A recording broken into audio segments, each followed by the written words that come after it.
Fadara ta ci gida labarai ne ga sunan guda uku na rasa ma da wanne zan fara wata ba dai bari mu fara da wannan labarin. Shugaban kasar America ya ce ku jakuna kai da kai ku gaggauta buɗe Strait of Hormuz na baku awa 24. Idan ku ga mutum ya fito yana zagi wallahi an ci nasara akan shi ne ya rasa me zai idan ba zagin kadai zai yi ya huce. Ya ce ma kasar Iran ta gaggauta buɗe Strait of Hormuz ya bata 24 hours idan ba haka ba after 24 hours sannan za ta ga abin da zai faru. Ita kuma Iran ta ce fa ba za mu bude ba idan kuma ka kai mana hari gurin wato nuclear power plant din mu. Suka ce mai gaba ɗaya Middle East ne za su kasance cikin wuta da jini. Iran fa bata tsaya iya nan ba saboda ta ƙara kuntata mai bakin ciki kamar yadda ta kuntata mai a baya fito yana zage-zage sai da ta ƙara da cewa fa ai kowace kasashe a duniya mun ba su dama za su iya wucewa ta Strait of Hormuz amma da kai da Isra'ila har abada Strait of Hormuz ya fi ƙarfin ku. Labari na ƙarshe kuma in gaya muku ashe a sirrance shugaban ƙasar North Korea wato Kim Jong-un ya baiwa ƙasar Iran a sirrance ICBM wato Intercontinental Ballistic Missile guda 500 a sirrance. Russia ta ba Iran 1928 wani kalan nuclear warhead ne da ake magana shi. Shi ma makami ne mai mugun hadari ta sirrance suka babba kasar Iran. Sannan Russia ta fara daga mutanen da ta dama daga wurin wannan nuclear power plant din da kasar Iran. Saboda dama Russia ita take gina shi. Hakan na ƙara tabbatar maka da cewa fa tabbas Isra'ila sai ta kai wannan harin. Russia ta ƙara ɗana makamin nukiliya ta ce ita kuma ta ba Israel 48 hours ta dakatar da wannan yakin. Gashi nan kamar yadda kuke gani. Tsakani da Allah ba a taɓa kawo ƙarar yaƙi. Kun gane amin idan yaƙi ya barke tsakanin ƙasashe guda uku nan ce na Russia, America a cire maganan wasa san kai. Wallahi da kuke ganin su za su iya tada duniya idan a ce tada duniya ba wai su ruguza duniyan ba. Kun gane za su iya kashe mutanen duniyan ne within just few hours. Dai ko mu Allah shi ke kare mu kuma Allah shi zai ci gaba da kare mu. Allah ya ɗaukaka musulunci akan kafirai. Ai share din bidiyon nan mutane na. Wannan shine lokacin da ake ce ma Bahaushe ce kowa tashi ta hishe shi. To mun zo hurin. A duk kiyashin zamanto kasashen Afirka ta yamma an samu hauhawan mai.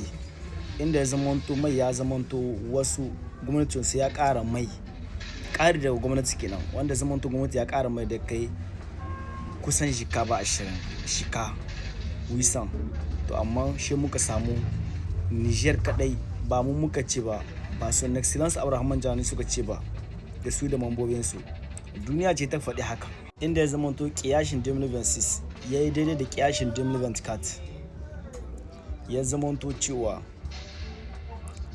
abin ga mishike da suna mai na Niger shi kadai bai karu ba inda tsaya ka san 99 franc portan kasashe shina jika ba 20 100 abin ga 875 franc 800 etc.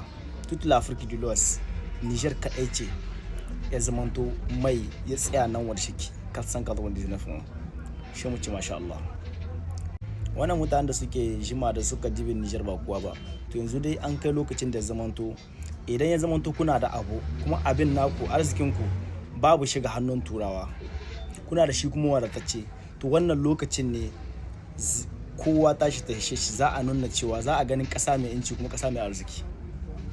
To yanzu kuma yi ra'ayinku Niger fa an ce a kasa Africa ta West ita kadai ce da arhon mai kuma ita kadai ce ta sanadi wannan yaki da ake yi na Iran da Noriyan ita kadai ce wadda ba a samu ta yi karin kuɗin mai ba.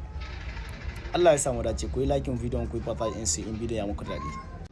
Wata babbar dabara daga ministan harkokin wajen Iran Abbas Araghchi.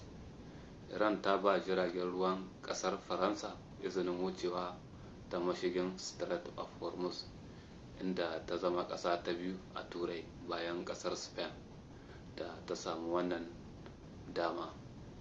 Sannan a hankali dai Iran na ware Donald Trump daga abokansa ɗaya bayan ɗaya waɗanda suka ƙi bin matsin lambar da ya sama Iran.